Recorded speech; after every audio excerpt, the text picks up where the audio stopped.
युवा एकता फाउंडेशन 26 जानेवारी प्रजासत्ताक दिनाच्या सर्वांना मनपूर्वक हार्दिक शुभेच्छा।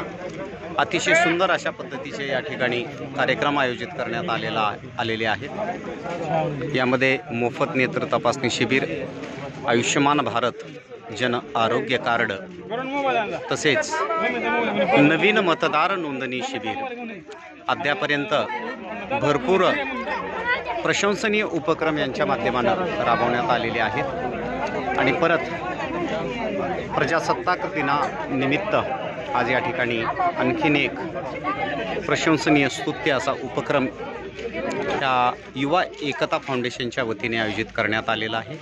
अनेक लोक याचा फायदा घेत आहेत। तर शारदा संस्कृत क्लासेसच्या वतीने मी या युवा एकता फाउंडेशनचं हार्दिक अभिनंदन करतो आणि पुढील सत्कार्यास, पुढील वाटचालीस शुभेच्छा देतो। अमोल साहेबराव शिंदे, धरणीकर।